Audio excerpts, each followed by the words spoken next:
The dark, bat-shaped silhouettes of B-2 Spirits silently lift off from Missouri under the cover of night.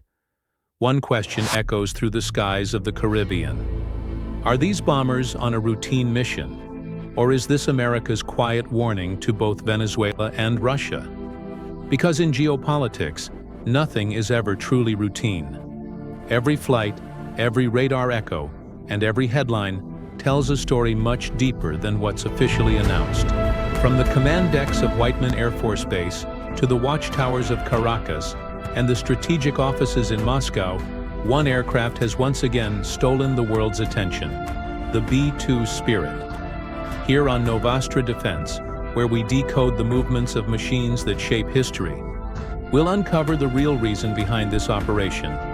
Is it a deterrence flight, or a signal of something much larger unfolding over the Caribbean skies? The U.S. Air Force insists these missions are part of a routine anti-drug operation. But let us pause for a second. Since when does the most advanced nuclear-capable stealth bomber in human history chase smugglers in fishing boats? The B-2 Spirit wasn't built to drop small bombs on traffickers. It was designed to slip through radar nets, fly over continents, and deliver a message that says, we can reach anywhere, anytime, unseen. At the heart of this story is a simple yet chilling scene. A pair of B-2 Spirits, each capable of carrying B-61 thermonuclear bombs, taking off from Missouri, crossing the Gulf of Mexico, and appearing on tracking radar, briefly, near the Caribbean.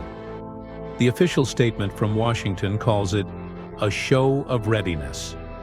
But readiness for what? These bombers boast a flight range of over 11,000 kilometers without refueling. Their carbon fiber skins absorb radar signals, and their serpentine exhausts minimize heat signature. For adversaries, detecting them is like trying to spot a shadow in the fog. And yet, despite this veil of invisibility, their presence was meant to be noticed. The timing couldn't be more symbolic. Rising tensions between the U.S. and Venezuela as Caracas accuses Washington of airspace provocations and economic warfare. Meanwhile, Moscow, Venezuela's strategic partner, warns against any attempt to destabilize the region. So could these stealth flights be a veiled message not to Caracas, but to Moscow? Because if the B-2s are truly after smugglers, then why is the Kremlin suddenly checking satellite images of the Caribbean? The Caribbean isn't just turquoise waters and palm trees. It is a chessboard of global logistics, shipping routes, and untapped energy corridors. Whoever controls the Caribbean controls the gateway between the Atlantic and the Americas. Venezuela's close military cooperation with Russia has been growing steadily. In recent years, Moscow has supplied Caracas with Su-30 fighters, S-300 air defense systems, and recently hinted at expanding naval access to Venezuelan ports. For Washington, that's not just a Latin American issue. It's a strategic red flag. So when the U.S. sends its most secretive bomber into the region, it's more than a deterrent. It's a reminder. A subtle way of saying, we see you, and we can reach you before you see us. Now imagine Russia's perspective. The Kremlin views Venezuela as a rare foothold in the Western Hemisphere, a way to balance U.S. presence near its own borders. Moscow's next move? Military analysts predict two possible responses: deploying two 160 Blackjack bombers to Cuba, a move that echoes the Cold War playbook, or installing advanced S-400 air defense systems in Caracas to create a defensive umbrella over Allied assets. Either step would shift the regional balance dramatically, turning what began as anti-drug operations into a high-stakes geopolitical staring contest. And if the two 160s really do land in Havana, will the Caribbean once again become the world's most dangerous neighborhood? Let's compare these two giants, symbols of their nation's military philosophies. The B-2 Spirit is the ultimate ghost, slow but undetectable, flying silently across continents to deliver either conventional or nuclear payloads with surgical precision. It embodies the American idea of invisible strength. Meanwhile, the Tu-160 Blackjack is the opposite. Loud, fast, and unmistakable. A supersonic behemoth with variable sweep wings and the longest range of any bomber in service. It doesn't hide. It announces its presence with a roar that says, "We're here, and we dare you to stop us." If they were to face each other, not in battle but in strategy, the B-2 would represent the unseen threat, while the Tu-160 stands as the open declaration. One is chess, the other is poker. From a purely technical perspective, the B-2's stealth gives it an edge in survivability. But the Tu-160's speed and payload offer unmatched endurance in a conflict of deterrence. In essence, both are less about combat and more about symbolism. Each sortie, each flight, each radar ping is a line of dialogue in a conversation no one admits is happening.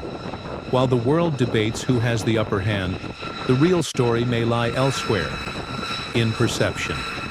A single bomber can shift investor confidence, trigger military alerts, or reshape alliances. The B-2's flight may have had nothing to do with combat readiness and everything to do with signaling. A message to Venezuela: we're watching. A message to Russia: don't test the hemisphere. And perhaps a message to the world: even in an age of drones and cyber warfare, the shadow of the bomber still commands fear. But here's the irony.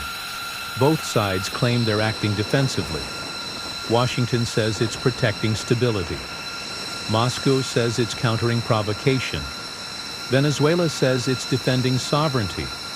And in this triangle of mistrust, defense can quickly become the prelude to escalation.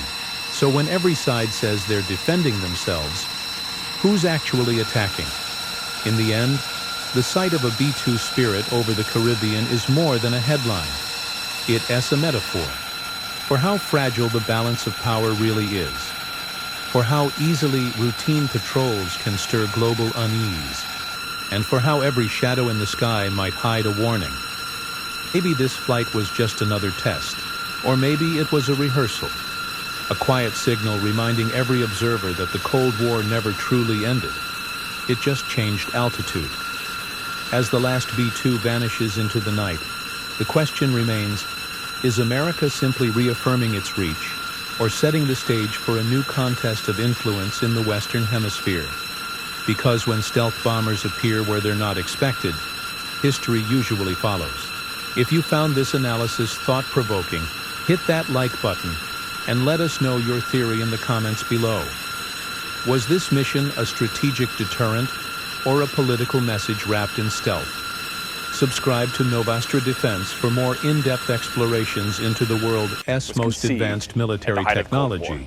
Now we find ourselves always analytical, 30 years later, never political. And the B-2 and remember, is in the mission everything discussed here is a created. hypothetical analysis, Great power, not a forecast of conflict, an exercise like but this a reminder is a of how reminder science, strategy, and secrecy intertwine in modern defense. Are ready because sometimes to execute the its quietest mission. flights carry the loudest messages.